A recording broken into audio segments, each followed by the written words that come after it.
Hi hello friends, ನಾನಿವತ್ತು mix ದಾಲ್ ರೆಸಿಪಿನ ಹೇಳ್ತಾ ಇದ್ದೀನಿ. ಇದಕ್ಕೆ ಬೇಕಾಗುವ ಇಂಗ್ರೀಡಿಯೆಂಟ್ಸ್: ಅರ್ಧ ಬಟ್ಲು ತೊಗರಿಬೇಳೆ, ಅರ್ಧ ಬಟ್ಲು ಚೆನ್ನಾಗಿಬೇಳೆ, ಒಂದು ಅರ್ಧ ಬಟ್ಲು ಹೆಸರುಬೇಳೆ. ಚೆನ್ನಾಗಿ ತೊಳ್ಕೊಂಬಿಟ್ಟು ಅದಕ್ಕೆ ಸಣ್ಣದಾಗಿ ಕಟ್ ಮಾಡಿರುವ ಟೊಮೆಟೊ ಒಂದು ಹಾಕ್ಕೊಂಡಿದ್ದೀನಿ.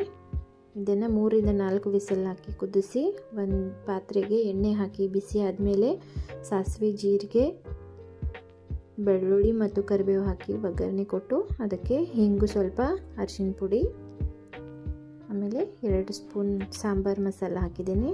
ಆಮೇಲೆ ಇದಕ್ಕೆ ಕುದಿಸಿರುವ ಬೇಳೆ ಹಾಕಿ ಚೆನ್ನಾಗಿ ಮಿಕ್ಸ್ ಮಾಡಿಕೊಂಡು ಅದಕ್ಕೆ ರುಚಿಗೆ ತಕ್ಕಷ್ಟು ಉಪ್ಪು, ಖಾರದ ಪುಡಿ, ಸ್ಪೈಸಿ ಬೇಕಿದ್ದರೆ ಖಾರ ಜಾಸ್ತಿ ಹಾಕೋಬೋದು. ಆಮೇಲೆ ಕೊತ್ತಂಬರಿ ಹಾಕ್ತಿದ್ದೀನಿ. ಸ್ವಲ್ಪ ಕುದೀತಾ ಇದ್ದಾಗೆ ಬೆಲ್ಲ ಆ್ಯಡ್ ಮಾಡಿದ್ದೀನಿ. ಚೆನ್ನಾಗಿ ಮಿಕ್ಸ್ ಮಾಡಿ ಕುದಿಸಿ ಮಿಕ್ಸ್ ದಾಲ್ ರೆಡಿ.